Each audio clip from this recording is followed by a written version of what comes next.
we took a minute, we're back, we have replaced DVD, so we're good to go. And I'm looking, I had a motion by Supervisor Mills and a second. No. No, Supervisor You had a motion by Supervisor Garamendi and a second by Supervisor Oliveira. Correct. Okay. And I'll be recused myself from this vote, so I'll be stepping out during the vote. Okay. Thank you.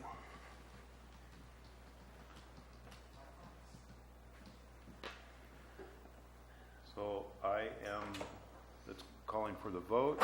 All in favor? Aye. Opposed?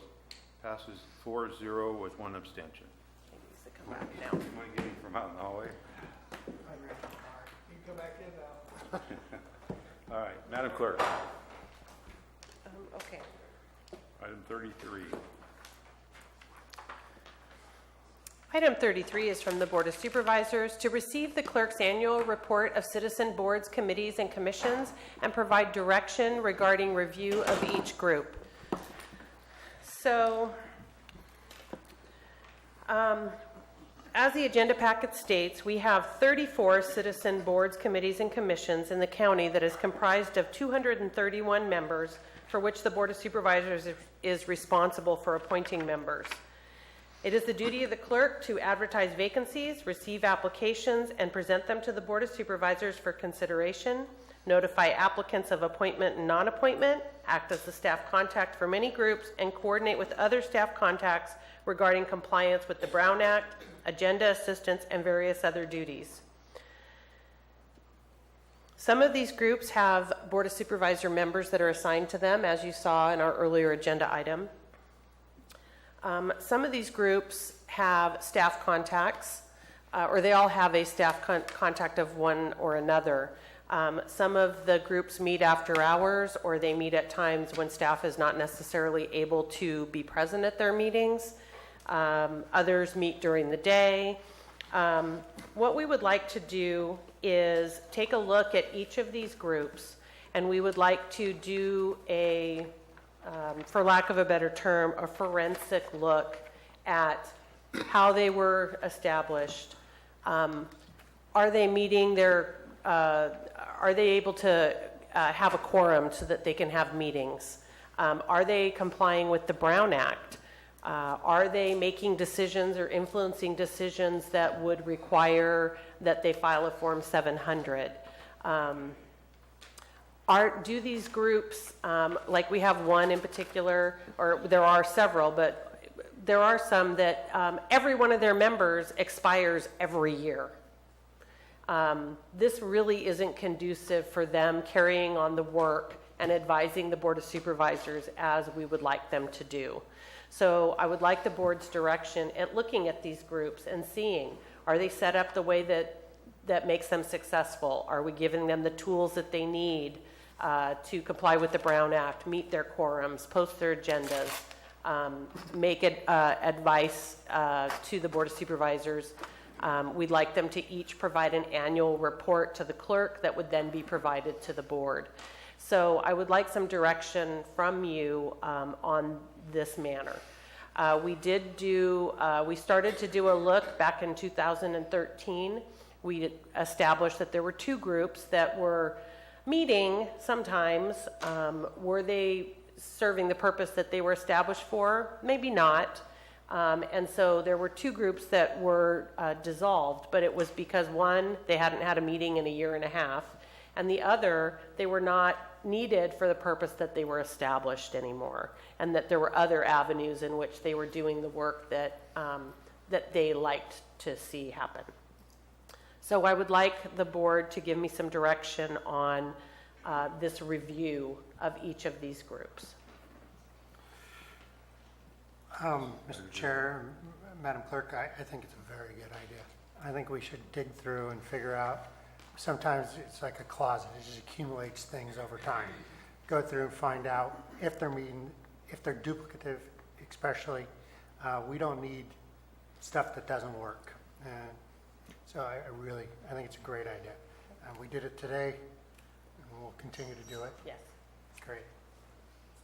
Supervisor Oliveira, I would concur with Supervisor Garamendi. This is an issue that I've been discussing as a prior board chair with Madam Clerk, and I'm happy to see that we're making some progress again. This is not the first attempt by Madam Clerk. I must commend her for this, but I concur. I would agree, and I do believe that for the success of some of these, that we need to possibly look at 2-year positions and possibly have, some of them are kind of large, some of them you have 10, 12 members, some of them even larger than that, possibly staggering some of those from maybe starting out with a 2-year and then a 3-year, and then they're staggered going forward. Yes. Yeah, so it would keep continuity Yes. in these committees and look for success and have the committee members feel that they're doing something. I agree. So, yes. Thank you. Supervisor Mills or Clapp? Well, I'm thinking about CSAs 2 and 4. I just lost Mr. Osgood on CSA 2. The problem with those 2 CSAs is they don't have consistently more than 3 members engaged, and so they never can have a quorum. So they really can't, and we did run into that when they made a presentation here. I would like to see, at least on CSA 4, they be dropped from a minimum 5 to 3. And so they're allowed to have a quorum so they can hold an annual meeting with their membership and be correct in doing so. But I'd like to get to CSA 2 and see if they feel the same way, and that it would be more beneficial to them, because the people that are active, but the people, but getting additional help or resources from the community is very difficult. So just to be able to assure that they can do the job that they're needing to do, I would like to consider CSA 4 at this time to go from 5 to 3. Supervisor Clapp? No? Comments? I think I've already said enough today. Are there any boards, any of these that have trouble getting people to serve on them, Diane? There is, and that's a good question. So I think it was Supervisor Oliveira who asked, well, is this the only vacancy we have on the Parks and Rec? Nope, it's the only member. That is that one. Everybody else expired or it wasn't filled already. So we really need to look at how are these groups structured? You know, how are we helping them to be successful? We go through a lot of time and energy and cost to advertise for vacancies, to put applications in, to agenda packets, to vet them. And if we're still going through the motions and these groups aren't able to meet and these groups aren't able to come back and advise the board, which is in most cases what their purpose is, then there's something missing. And we want to help them to be successful. We are very fortunate in Calaveras County that although we have many vacancies, we have many very passionate volunteers, and we need to assist them in doing the work of the board that the board has given to them. And we need to help them by giving them the tools, giving them the support, giving them the guidelines of this is what the expectation is, and this is how we're going to help you to achieve that. Mr. Chair, Yes. to comment on Madam Clerk's statements regarding committees, I'd like to use the Parks and Recreation Committees as an example. It's my understanding that back in the day when Prop 40 was available and funding was from the state for parks and recreation areas and things, the committee was formed. Since that time and that Prop 40 money has been, the fund has been used for that purpose, we really don't have a Parks and Recreation Committee for Calaveras County. Most of our parks are run by 501c3 volunteer groups, and they're doing a very fine job at it. I wish we had a way, an avenue, a vehicle that we could fund our parks and recreation, but we don't right now. And this is what we need to take a look at committees like this that are in name only, staffed by volunteers, but unable to do anything. I think we should take a good long look at our list and cull through it if we have to, and give those resources and that opportunity to the existing surviving committees, but not close our eyes to the fact that we can always open up these committees again, excuse me, when the time and funding is there. That's going to be a tough road to say, we'd love to have you as a volunteer, but we're doing away with your committee.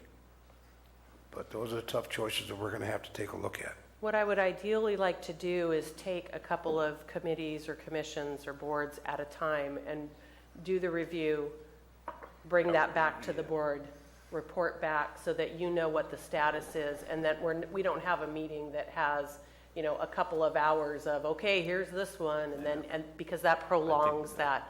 I'd like to see us take it off in manageable pieces to bring to the board for consideration. And I think we should start with the ones that you think are floundering right now, that we continually we have problems filling the vacancies. Start with those, get those done, and then move forward, whether we're gonna keep them or what we're gonna do to help them, or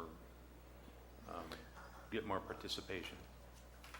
Chair, I think what we could also look at is the CSAs as a bulk group. Absolutely. And we might want to even look at their bylaws and establish some commonality to the bylaws with all the CSAs.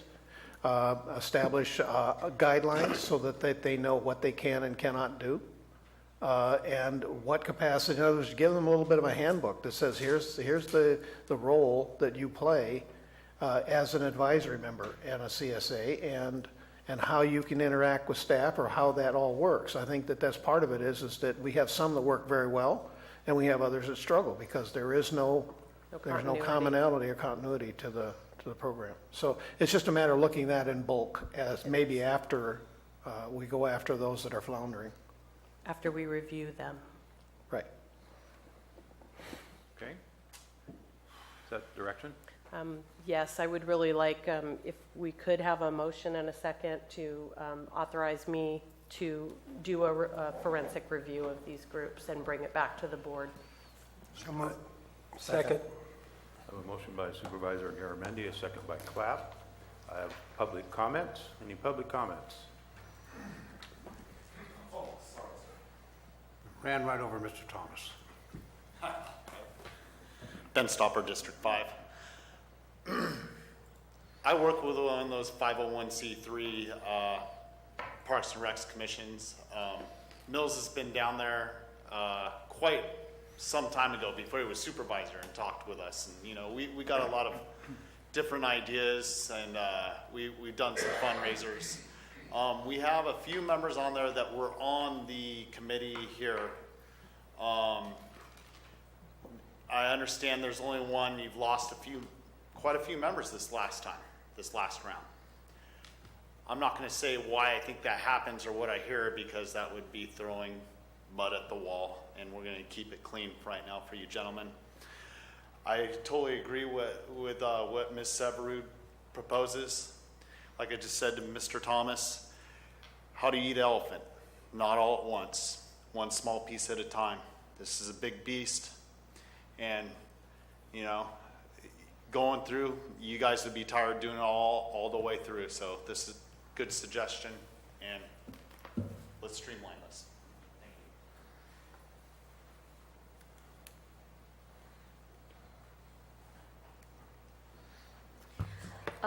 I'd just like to say that it's been a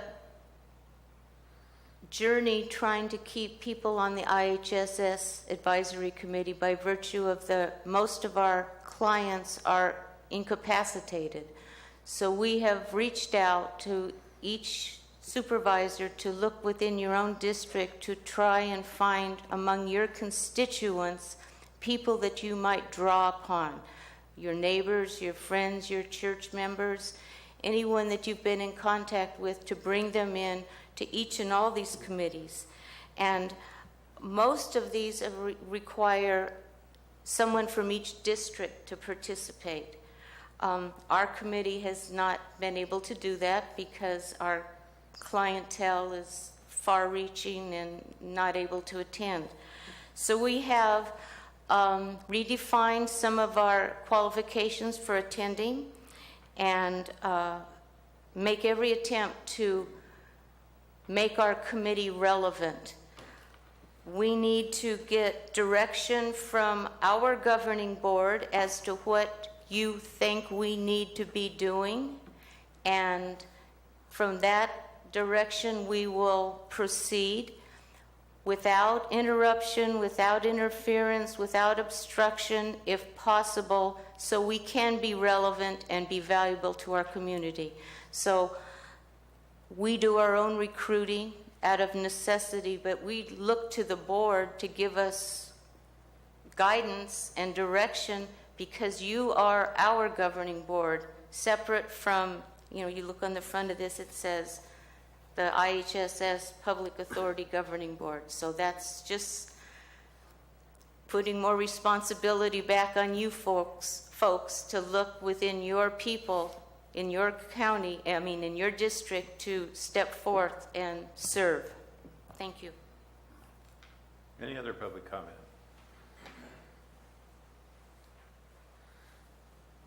The chair recognizes former Supervisor Russ Thomas. Thank you, Mr. Chairman. This has been kind of interesting to hear this discussion about Parks and Recreation, because when I was on the Board of Supervisors, it was always a kind of a frustrating thing for me to deal with, that there seemed to be an attitude within the county and the planning to not enforce some of the legislation that was actually in place that could provide for funding. It's been a long time since any subdivisions have been approved, but even the ones that had been approved during the period of time prior to my getting on the board, there was no willingness for the boards to hold the developers' feet to the fire, to make them either build a park of their own or contribute in lieu funds. I've been trying to rack my brain about that particular legislation that provides for funds being contributed to the county for homes being built in a particular subdivision. But it's other jurisdictions do it. And I remember one particularly frustrating period of time for me as the supervisor of District 5 is I had some of these Prop 40 funds, $70,000 that it was like just a gift that came down to me as a supervisor, and I wanted to spend it on developing a park in Copperopolis, and I couldn't get public support for it. So it's a really a kind of a strange thing. I ended up having to give it to Tony Tyrell to help build the swimming pool, and he promised that he would give it back someday. So you should remind him about that.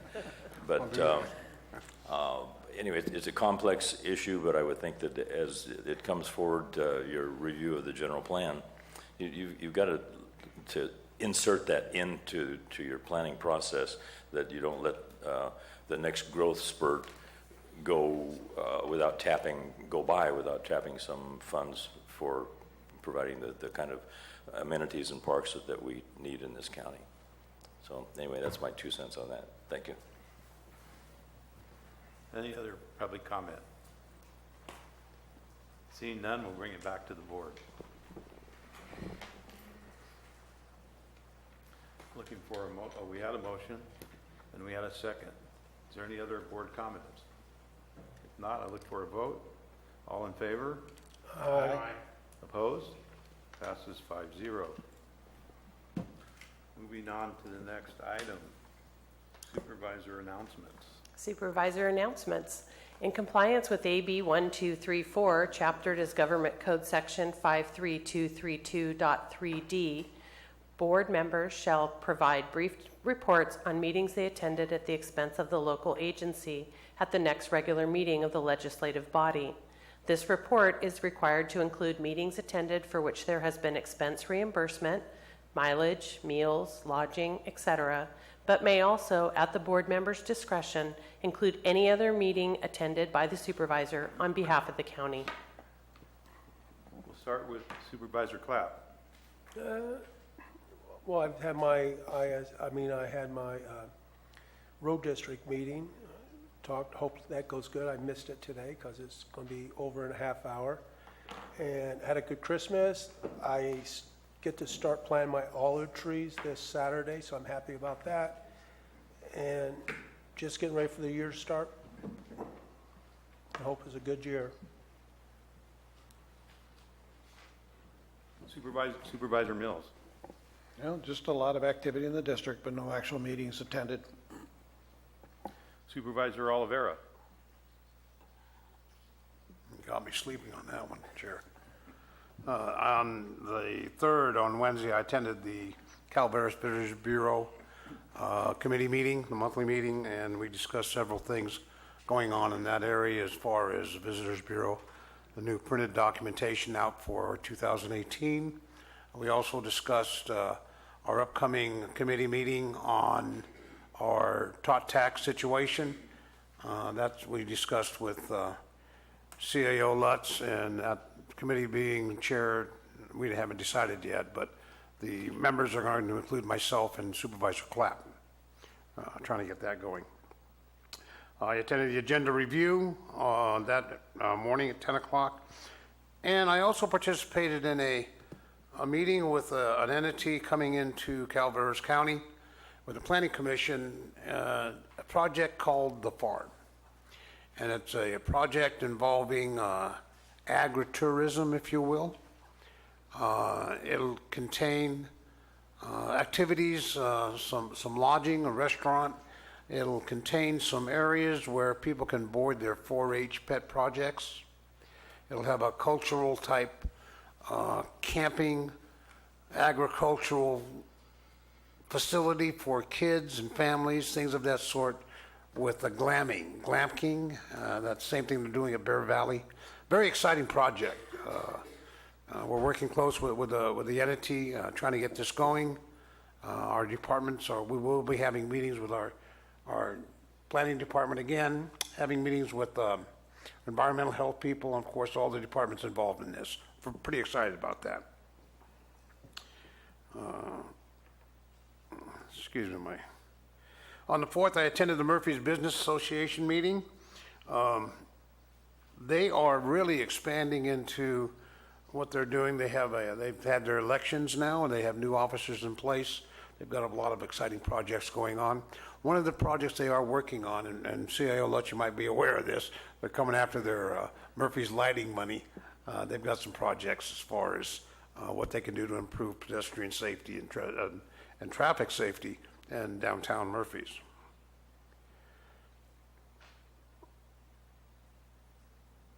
I attended Monday the Governor's Task Force meeting on tree mortality. The reporting out is going to be done tomorrow. Unfortunately, I won't be at that meeting. I'll be here with our special meeting.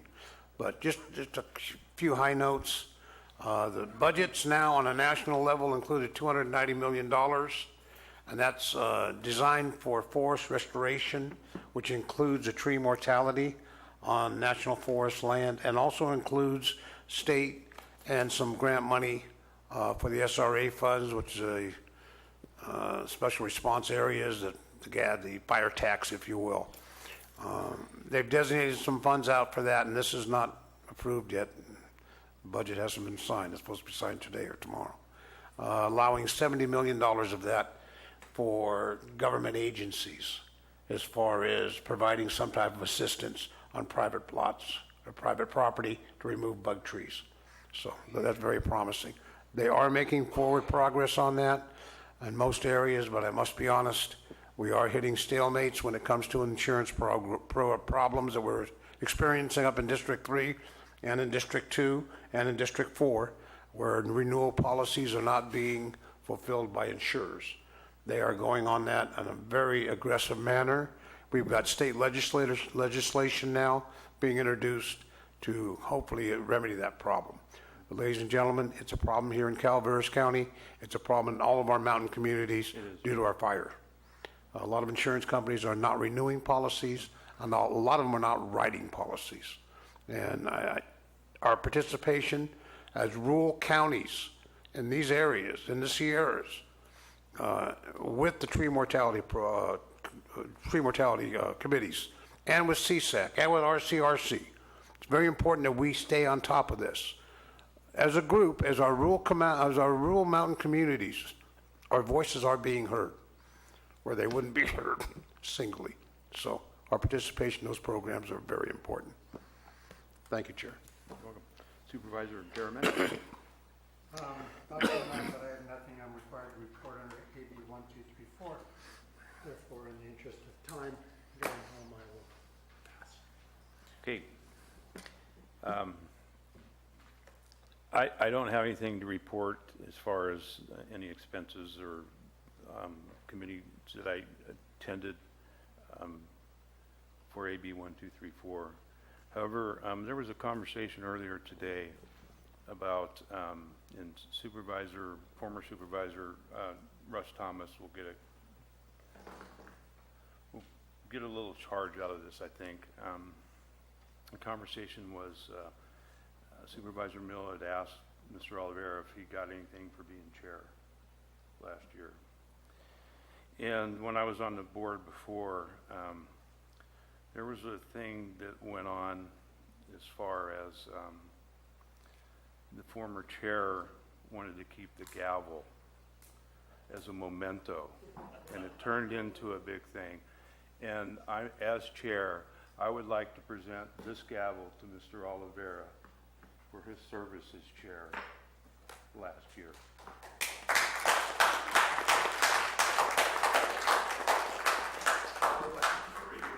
Now, I can't comment on that. This is totally a surprise. It really is, and I greatly appreciate it. You're welcome.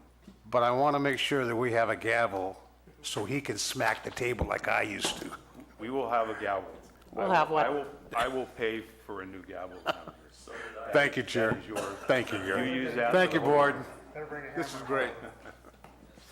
And do we have any comments from staff?